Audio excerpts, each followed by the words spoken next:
दोस्तों, अभी जो आप वीडियो के अंदर देख रहे हो ये बहुत ही महत्वपूर्ण चार्ट है। ये चार्ट इसीलिए बहुत ही महत्वपूर्ण है क्योंकि ये चार्ट हमें बताता है कि फेडरल रिजर्व ने 2020 के अंदर यानी कि कोरोना समय पे जो लिक्विडिटी मार्केट के अंदर डाली थी वो अभी ऑलमोस्ट खत्म हो रही है। आप देख सकते हो जो एक्सेस मनी मार्केट के अंदर आया था उसको फेडरल रिजर्व ने अभी लगभग निकाल लिया है। दोस्तों, ये जो चार्ट है इसका सोर्स आप यहां पर देख सकते हो। ये Federal Reserve Bank of Saint Louis उसी तरह से इलाइट वेव इंटरनेशनल ये ऑर्गेनाइजेशन से आया हुआ चार्ट है। और ये चार्ट हमें बताता है कि मार्केट के अंदर अभी लिक्विडिटी बहुत ही टाइट है। यानी कि फेडरल रिजर्व ने जो एक्सेस मनी 2020 के अंदर कोरोना की वजह से डाला था उसे लगभग निकाल लिया है। तो मेरी आपसे ये चार्ट को देखकर एक ही रिक्वेस्ट रहेगी कि आप किसी भी मार्केट के अंदर काम कर रहे हो, फिर वो शेयर मार्केट हो या फिर गोल्ड सिल्वर या फिर दूसरा कोई भी मार्केट, टाइट लिक्विडिटी के समय आपको बहुत ही सावधानी से काम करना चाहिए। क्योंकि मार्केट के अंदर जब भी लिक्विडिटी हट जाती है एक्सीडेंट्स कभी भी हो सकते हैं। यानी कि दोस्तों, मार्केट के अंदर कभी भी सडन फॉल आ सकता है। और इसीलिए मेरा आपसे ये रिक्वेस्ट रहेगा कि कृपया आने वाले कुछ महीने आप बहुत ही सावधानी से काम करो। कोई भी लेवरेज पोजीशन ना रखो, ओवर पोजीशन ना करे, ओवर ट्रेडिंग ना करे और अपने रिस्क को संभाल के काम करे। यानी कि आपकी जितनी रिस्क लेने की ताकत है, यानी कि लॉस सहन करने की ताकत है, उसी अनुसार काम करे।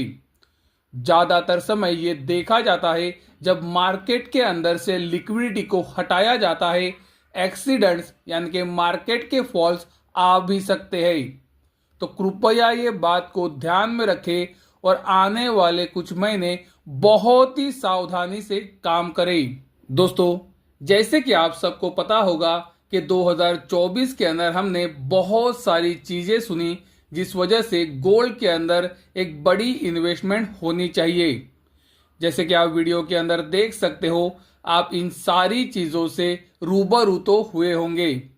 जैसे कि आपने लगातार डी डॉलराइजेशन के बारे में तो सुना होगा, ब्रिक्स की गोल्ड बाइंग के बारे में भी सुना होगा, ब्रिक्स की गोल्ड करेंसी के बारे में भी सुना होगा, अमेरिका के डेब्ट के बारे में भी आपने लगातार सुना होगा। रशिया और यूक्रेन का वॉर तो चालू ही है। उसी तरह से इजराइल और हमास हिजबुल्ला इराक वॉर भी आपको पता है। इन्फ्लेशन का टेंशन वैसे भी बना हुआ है। चाइना और ताइवान का वॉर का टेंशन भी अभी भी है। और नवंबर 2024 में जब से ट्रम्प जीत के आए हैं तब से टैरिफ का टेंशन भी सबके सामने है।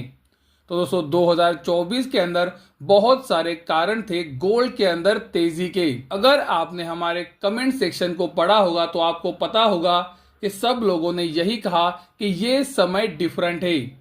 उसी तरह से मैंने बहुत सारे सोशल मीडिया के ऊपर भी यही सुना कि ये समय डिफरेंट है। तो दोस्तों, 2024 के अंदर जिस तरह से गोल्ड के अंदर तेजी बनी है, इन्वेस्टमेंट भी उसी तरह की हुई रहेगी। चलो दोस्तों, वीडियो में आगे बढ़ने से पहले हम आपको रिक्वेस्ट करते हैं कि आप कमेंट सेक्शन के अंदर हमें बताओ कि आपको क्या लगता है 2024 के अंदर जो इन्वेस्टमेंट हुई रहेगी क्या वो 2011 की इन्वेस्टमेंट से बड़ी है कि नहीं। दोस्तों, चलो वीडियो में मैं आपको ये रिवील करने से पहले आप हमें एक बार गेस करके कमेंट सेक्शन में जरूर बताएं। मैं कुछ समय के लिए रुक जाता हूं।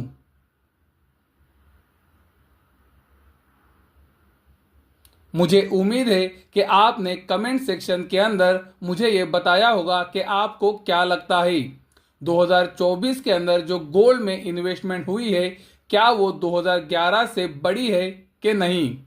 चलो अब देखते हैं डेटा हमें क्या बताता है। जैसे कि आप वीडियो के अंदर देख सकते हो, ये दुनिया के सबसे ट्रस्टेड वर्ल्ड गोल्ड काउंसिल की रिपोर्ट है और ये रिपोर्ट हमें बताती है 2010 से 2024 के बीच में गोल्ड का डिमांड और सप्लाई क्या रहा है। 2011 के अंदर जो गोल्ड की डिमांड थी उसको हमने रेक्टेंगल से दिखाया है। ये डिमांड के अंदर आते हैं टोटल बार्स एंड कॉइन्स, उसी तरह से ETF और सिमिलर प्रोडक्ट की डिमांड और सेंट्रल बैंक की बाइंग। उसी तरह से 2024 के डिमांड को भी आप देख सकते हो, हमने रेक्टेंगल पैटर्न से वीडियो में दिखाने की कोशिश की है। चलो अब पता करते हैं कि 2011 के अंदर जो गोल्ड की डिमांड थी वो 2024 से कम थी कि ज़्यादा थी। दोस्तों, जैसे कि मैंने आपको वीडियो के अंदर दिखाया कि हमें ये लगातार बताया गया कि 2024 ये बहुत ही अलग है, ये बात सिचुएशन डिफरेंट है और उसके बहुत सारे रीजंस भी हमें बताए गए और मैंने वो सारे रीजंस आपको वीडियो से दिखाने की कोशिश भी की है। जैसे कि आप वीडियो के अंदर देख सकते हो, 2011 के अंदर गोल्ड की इन्वेस्टमेंट डिमांड 2224.7 टन थी और 2024 के अंदर आप देख सकते हो गोल्ड की डिमांड 2224.1 टन थी। यानी कि दोस्तों ये समय डिफरेंट था, ये समय अलग था, लेकिन गोल्ड की डिमांड 2011 के गोल्ड की इन्वेस्टमेंट डिमांड को भी क्रॉस नहीं कर पाई। अगर हम देखें तो एक्चुअल में 2024 की डिमांड थोड़ी कम पड़ रही है 2011 की डिमांड से। तो दोस्तों ये सरप्राइजिंग फैक्टर है कि 2024 अगर अलग साल था और आने वाला समय भी अगर अलग साल है तो 2024 के अंदर जो इन्वेस्टमेंट डिमांड आई थी वो 2011 से कम कैसे है। दोस्तों अभी जो आप वीडियो के अंदर देख रहे हो ये दुनिया के ट्रस्टेड सिल्वर इंस्टीट्यूट की सिल्वर की रिपोर्ट है और ये रिपोर्ट हमें बताती है कि 2014 से 2024 के बीच में सिल्वर का डिमांड और सप्लाई क्या रहा है। जैसे कि आप वीडियो के अंदर देख सकते हो 2021 में सिल्वर का इंडस्ट्रियल डेफिसिट 93 मिलियन आउंस का था। 2022 के अंदर ये सबसे ज़्यादा बढ़ गया और सिल्वर का इंडस्ट्रियल डेफिसिट 261 मिलियन आउंस हो गया। फिर 2023 में ये जो डेफिसिट था ये 189 मिलियन आउंस हुआ और 2024 में ये डेफिसिट 182 मिलियन आउंस का था। और दोस्तों 2025 में भी बताया जा रहा है कि सिल्वर का डेफिसिट रह सकता है। यानी कि दोस्तों 2021 से 2024 तक लगभग 4 साल सिल्वर के अंदर इंडस्ट्रियल डेफिसिट था। यानी कि सिल्वर की डिमांड बहुत ही ज़्यादा थी और सिल्वर का सप्लाई कम था। दोस्तों मेरे मन में सिर्फ एक ही सवाल आता है, 2021 से लेकर 2024 तक अगर सिल्वर का इंडस्ट्रियल डेफिसिट सबसे बड़ा था तो सिल्वर की कीमतों में तेजी क्यों नहीं बनी। आप वीडियो के अंदर देख सकते हो सिल्वर 2021 के समय जहां पर था उसी के थोड़ा ऊपर ही सिल्वर काम कर रहा है। अगर सिल्वर के अंदर पिछले 4 सालों से हाईएस्ट डेफिसिट है तो सिल्वर की कीमतों में तेजी क्यों नहीं बनी है। 2021 की कीमतों के पास ही सिल्वर आज भी काम कर रहा है। दोस्तों ये सोचने वाली बातें हैं और ये आप भी एक बार जरूर सोच के देखो। 2011 के अंदर गोल्ड का जो इन्वेस्टमेंट डिमांड था वही डिमांड लगभग 2024 में भी है।